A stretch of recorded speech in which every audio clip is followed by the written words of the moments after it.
अस्सलाम वालेकुम, I am Hafza Aliza Yaqub. Welcome to my YouTube channel psychological learning with Aliza Yaqub. Today we discuss on different ability scale problems in testing intelligence. यानी कि intelligence को check करते हुए हमें कौन सी प्रॉब्लम्स का सामना करना पड़ता है. और जब हम एक टेस्ट को इन्फेंट्स के ऊपर, चाइल्ड के ऊपर, अडल्ट के ऊपर और ओल्डर पीपल्स के ऊपर या ओल्डर एज लोगों के ऊपर जब हम उन्हें अप्लाई करते हैं इंटेलिजेंस चेक करने के लिए, तो हमें कौन कौन सी मुश्किलात का सामना करना पड़ता है, कौन सी मसाइल हमारे सामने आते हैं.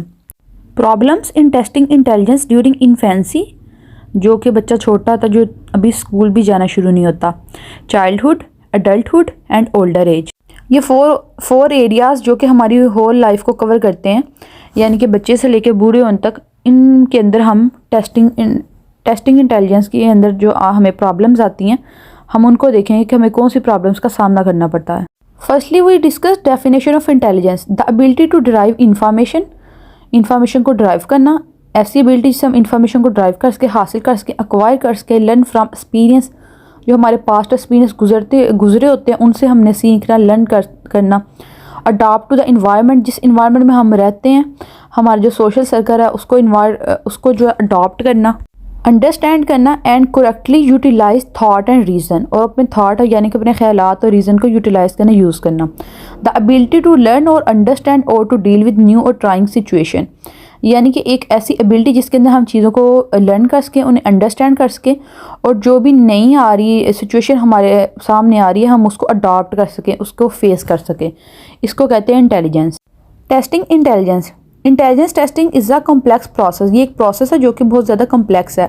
Of measuring an individual ability to understand ideas and words, think in abstract term, solve problem using different forms of reasoning. Different form of reasoning को यूज़ करके प्रॉब्लम्स को सोल्व करना, उनका सोल्यूशन निकालना.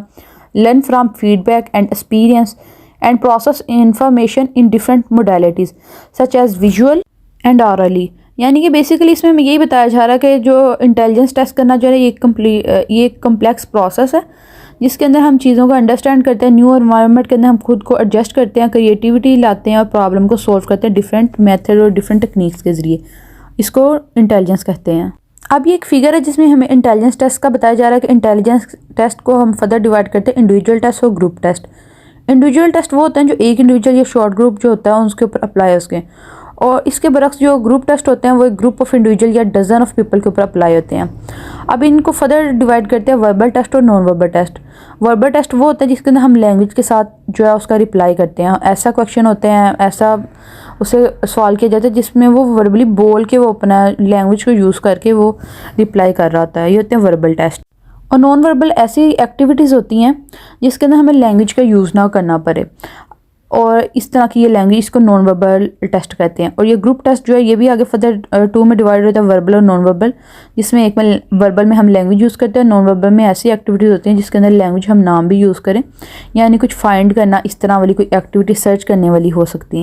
The mental ability test include scale to measure such construct at numerical, mechanical, verbal, perceptual and spatial ability. ये numerical data जो होता है उसको मैकेनिकल, वर्बल बोलने वाला, परसेप्चुअल जिसके अंदर परसेप्शन चेक करते हैं, किसी चीज़ को परसीव करना, एंड स्पेटिकल एबिलिटी यानी कि रास्तों की डायरेक्शन जो अंदर होती है, ये सारे जो होते हैं ये टेस्ट के अंदर इंक्लूड होता है. इन चीज़ों को मेजर करता है test. The test score are the deciding factor explaining the nuances of variation in candidates performance. इसके अंदर हम वेरिएशन देखते हैं कि ये हमने जितने भी हमारे पास कैंडिडेट्स होते हैं, अगर ये इंडिविजुअल टेस्ट है या ये ग्रुप टेस्ट है, तो जितने भी लोग उनकी परफॉर्मेंस को उनके अंदर वेरिएशन देखते हैं कि अगर एक बच्चे ने उनका आपस में हमने चेक करना होता है कि कितने लोगों ने अच्छा परफॉर्म किया, किसने अच्छा किया, किसने अच्छा नहीं किया, नॉर्मल किया, और किसने पुअर परफॉर्मेंस दी. ये वेरिएशन जो होती है ये हम कैंडिडेट्स की परफॉर्मेंस के अंदर चेक करते हैं. अब टाइप्स ऑफ इंटेलिजेंस आ जाती है. Individual ability types of intelligence जो होती है वो हमारे पास 4 टाइप्स की होती हैं, जिसके अंदर आ जाती है हमारे पास IQ आ जाता है जो कि इंटेलिजेंस कोशेंट होता है. फिर EQ आ जाता है हमारे पास जो कि इमोशनल कोशेंट होता है. SQ सोशल कोशेंट होता है, और एक AQ होता है. ये हमारे पास जो होती हैं ये 4 जो हैं ये इंटेलिजेंस की टाइप्स होती हैं. और इन टेस्ट के अंदर हम 2 तरह की एबिलिटीज़ को चेक कर रहे होते हैं, एक फ़िज़िकल एबिलिटी और एक इंटेलेक्चुअल एबिलिटी को. फ़िज़िकल एबिलिटी के अंदर यानी कि हमारी फ़िज़िकल आ जाती हैं स्ट्रक्चर पर्सनैलिटी के हवाले से, और जो इंटेलेक्चुअल है इसके अंदर मेंटल लेवल और कोग्निशन जो है ये सारी इन्वॉल्व होती हैं. फॉर एग्जांपल जैसे कि ये थर्स्टोन का स्केल है जिसके अंदर हम बेसिकली 7 चीज़ों को प्राइमरी मेंटल एबिलिटीज़ को मेजर किया जा रहा है। वर्बल कॉम्प्रीहेंशन, वर्ड फ्लुएंसी किस तरह का वो बोल रहा है, एसोसिएट मेमोरी उसकी चेक की जा रही है, स्पेक्ट्रल विजुअलाइजेशन उसे डायरेक्शन याद है या नहीं है, उसकी परसेप्चुअल क्विकनेस कितनी जल्दी वो चीज़ को परसीव कर रहा है, नंबर फैसिलिटी देखी जा रही है और रीजनिंग उसकी देखी जा रही है। Ability test and its type. Ability test are standardized assessment with measure specific cognitive aptitude such as verbal reasoning, numerical reasoning and logical reasoning. और 2 टाइप्स ऑफ abilities होती हैं जो कि हमने लास्ट में डिस्कस की हैं कि इंटेलेक्चुअल एबिलिटी और फिजिकल एबिलिटी। इंटेलेक्चुअल के अंदर कोग्निशन और फिजिकल के अंदर फिजिकल स्ट्रेंथ etc जो है ना ये और फिजिकल फिटनेस ये चेक किया जाता है। इंटेलिजेंस टेस्टिंग जो हम डिस्कस कर चुके हैं क्या होती है उसके टाइप्स हमने डिस्कस कर ली है और अब हम आते हैं अपने मेन टॉपिक की तरफ जिसके अंदर हमने टोडलर, चाइल्ड, अडल्ट और ओल्डर को देखना है कि उनमें क्या प्रॉब्लम्स आती हैं और कौन से टेस्ट उनके ऊपर अप्लाई होते हैं। Toddler IQ test infant intelligence is one of the way indicators for the measurement of mental development.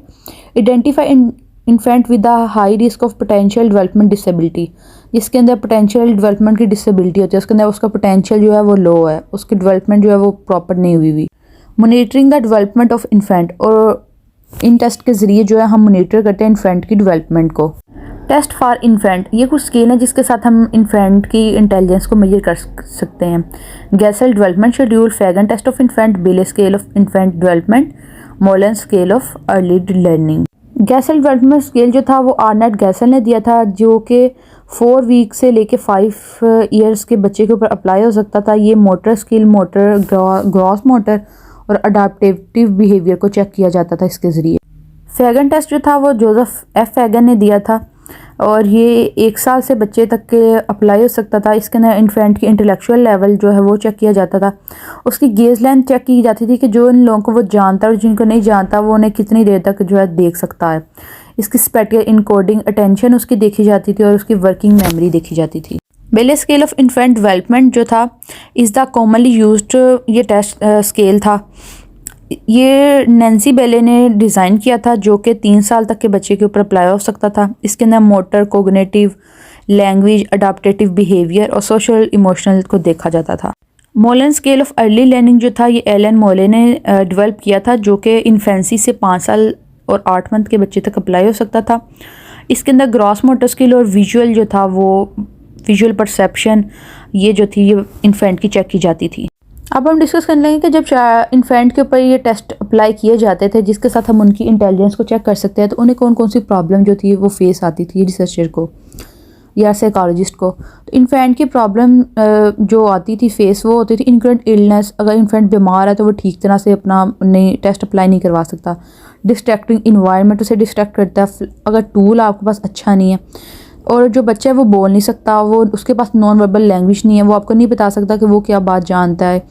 और साइकोलॉजिस्ट जो होते हैं ना उन्हें पता है वो सिर्फ उस चीज़ के ऊपर इन्फेंट को चेक कर रहे होते हैं जो जिस तरह का वो एक्ट करता है, जिस तरह वो परफॉर्म कर रहा होता है, उस लैंग्वेज उसकी को अंडरस्टैंड करते हैं और उसके ऊपर जानते हैं। इन्फेंट जो होता है वो प्रॉपर्ली कम्युनिकेट नहीं कर सकता, यानी कि जो पहले 3 साल तक का बच्चा होता है उसका IQ लेवल जो है ये जो चेक करना इन्फेंट का वो बहुत ज़्यादा डिफ़िकल्ट प्रोसेस होता है। और ये तमाम जो होते हैं इन्वायरमेंट और no communication and no verbal language ये जो होती हैं ये प्रॉब्लम फेस आती हैं अप्लाई करते हुए टेस्ट को। In childhood the Wechsler intelligence scale for childhood, जब हम चाइल्डहुड देखते हैं कि बच्चों के ऊपर कौन सा स्केल अप्लाई होता है और फिर जब उनको अप्लाई किया जाता है तो क्या प्रॉब्लम आती हैं, तो मोस्टली जो होता है वो वेस्लर का स्केल जो है वो चाइल्डहुड में अप्लाई किया जाता है जो कि 6 साल से 16 साल के बच्चे के ऊपर अप्लाई हो सकता है, जिसके अंदर उसकी verbal scale, perform scale, memory और प्रोसेसिंग स्पीड चेक की जाती है। इसके ज़रिए जो गिफ्टेड चाइल्ड होते हैं उनका भी पता चलता है। और ये वेस्लर का स्केल है विस्क, जिसके ऊपर जो है वो 4 पहले उसके पोर्शन आ रहे हैं जिसमें वर्बल, उसकी लैंग्वेज, परसेप्चुअल, वर्किंग मेमोरी और प्रोसेसिंग स्पीड है। अब उनमें आगे फर्दर जो है वो एरियाज़ है। वर्बल के अंदर वोकैबुलरी, सिमिलैरिटीज़, कॉम्प्रीहेंशन है, block design, matrix, picture concept, ये परसेप्शन में आ जाएंगे। परसेप्शन में वर्किंग मेमोरी में डिजिट स्पैन आ जाएगा, लेटर नंबर सीक्वेंस आ जाएगी और प्रोसेसिंग स्पीड में कोडिंग की स्पीड और सिंबल सर्च ये आ जाएंगे। और अब हम ये आगे फर्दर चेक करते हैं कि जब ये चाइल्ड के ऊपर अप्लाई किया जाता है तो उनको क्या डिफ़िकल्टीज आती हैं। इसके अलावा ये स्टैनफोर्ड बीने का जो स्केल है ये भी इंटेलिजेंस के लिए होता है जो कि 3 से 13 साल के बच्चे के ऊपर अप्लाई हो सकता है, जिसके अंदर उसके इंटेलिजेंस और कोग्निटिव एबिलिटी चेक की जा सकती है। बच्चे जो होता है जब इसे चाइल्ड ग्रुप अप्लाई करते हैं तो उसका लो कॉन्फिडेंस होता है, वो उसके अंदर जो प्रॉब्लम क्रिएट कर रहा होता है, अनरियलिस्टिक इन्वायरमेंट होता है, फ्लॉज होते हैं, टूल ठीक नहीं होता। और अगर इसके अंदर अगर बच्चे को ये चेक किया जाए उसका IQ स्कोर जो है वो लो आए और बच्चे को बताया जाए तो उसके बाद जो चिल्ड्रन होता है वो ख़ुद को उसके ऊपर एक लेबल लग जाता है, स्टीफल्स पोटेंशियल होता है, उसके ऊपर लेबल लग जाता है कि ये नालायक है, जिसकी वजह से उसको और भी ज़्यादा जो होता है मुश्किलात का सामना करना पड़ता है। उनकी क्लासेस अलहदा हो जाती हैं जिसके अंदर वो बच्चे ख़ुद को कमतर महसूस करना शुरू कर देते हैं। ये तमाम फैक्ट तब हमारे सामने आते हैं जब बच्चे को ऊपर टेस्ट अप्लाई किया जाता है और उसके बाद ये प्रॉब्लम्स आती हैं। उसके अलावा जो चाइल्ड है वो टायर्ड है, थका हुआ है, अनवेल है, ठीक नहीं है, एंशियस है, अनकोऑपरेटिव है, तो ये प्रॉब्लम्स जो हैं ये हमें फेस करनी पड़ेंगी। और अगर हम उसके ऊपर उसको चेक करने के लिए विस्का स्केल अप्लाई कर रहे हैं तो विस्का स्केल जो होता है वो एक्सपेंसिव होता है और उसका टाइम टेकिंग होता है, और जो प्रोफेशनल पर्सन है वही उसे अप्लाई कर सकता है। ये इसके फ्लॉबैक्स होते हैं। अब हम बात करते हैं अडल्टहुड की। और जब हम अडल्टहुड के ऊपर स्केल अप्लाई करते हैं उसके भी हम वेस्लर का स्केल अप्लाई करते हैं जो कि वेस है, जो कि 16 साल से 90 साल और 11 मंथ 90 ईयर्स एंड 11 मंथ के लोगों के ऊपर अप्लाई हो सकता है, यानी कि उनकी एज लिमिट जो है वो ये हो। इसके अंदर उन पर्सनस की इंटेलेक्चुअल एबिलिटीज़ को चेक किया जाता है और उनकी न्यूरोसाइकोलॉजिकल इवैल्यूएशन, ब्रेन डिसफंक्शनिंग वगैरह को चेक किया जाता है। ये मेजर करता है इंटेलिजेंस को, कोग्निटिव एबिलिटी को। इसको आगे फर्दर वर्बल और परफॉर्मेंस टेस्ट के अंदर डिवाइड किया जाता है। वर्बल में आगे वर्बल कॉम्प्रीहेंशन और वर्किंग मेमोरी आते हैं, परफॉर्मेंस में परसेप्चुअल और प्रोसेसिंग स्पीड आते हैं, और उनको जिस तरह विस का स्केल था उसी तरह वेस का स्केल के आगे further area, digit, span, letter numbering जो है इस तरह ये डिवीजन हुई है। और जब ये इस टेस्ट को अप्लाई किया जाता है अडल्ट्स के ऊपर तो मुश्किलात ये आती हैं कि अगर वेस का टेस्ट अप्लाई किया जा रहा है उनकी इंटेलिजेंस को चेक करने के लिए तो ये एक्सपेंसिव है, टाइम टेकर और प्रोफेशनल ही अप्लाई कर सकते हैं, और इसके पैरेलल वर्जन कोई और नहीं है, कोई और स्केल अडल्ट के लिए यूज़ नहीं हो सकता। और कल्चरल बाइसनेस आ जाती है, जो कल्चरल के आउट ऑफ लोग होते हैं उनकी स्कोर इसके अंदर लो आती है और रिलायबिलिटी होती है वो लो होती है। और इसके अलावा जो वेस का स्केल होता है वो प्रॉपर विजन, ऑडिटरी और जो मोटर स्किल है इनको चेक नहीं कर सकता। ये इस तरह कुछ जो फ्लॉज हैं ये आ जाते हैं, और इसके पैरेलल भी कोई और स्केल नहीं होता जो अप्लाई हो उसके।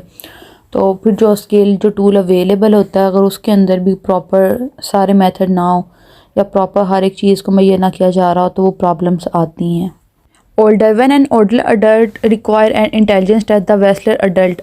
ओल्डर लोगों के लिए भी जो वेस्लर का स्केल है वो यूज़ हो सकता है, क्योंकि वेस्लर का स्केल जो है वो 2 साल से 90 साल की उम्र तक के लोगों के लिए ऊपर अप्लाई हो सकता है।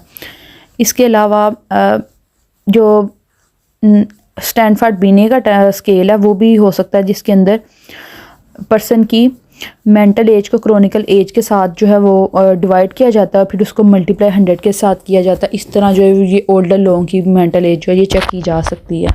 जैसे जैसे उनकी उम्र बढ़ती है उनमें चिड़चिड़ापन आ जाता है, वो अटेंशन नहीं दे पा रहे होते जब उनके ऊपर टेस्ट अप्लाई किया जाता है, वो थक जाते हैं जल्दी, ये तमाम इश्यूज़ होते हैं। इसे हम डिटेल में डिस्कस करते हैं। जब ओल्डर पीपल्स के ऊपर ये स्केल अप्लाई किया जाता है तो उनमें क्या हमें प्रॉब्लम्स देखने को आती है। लैक ऑफ कोऑपरेशन होता है, क्योंकि वो बूढ़े हो चुके होते हैं, उनका इतना वो कोऑपरेट नहीं कर रहे होते।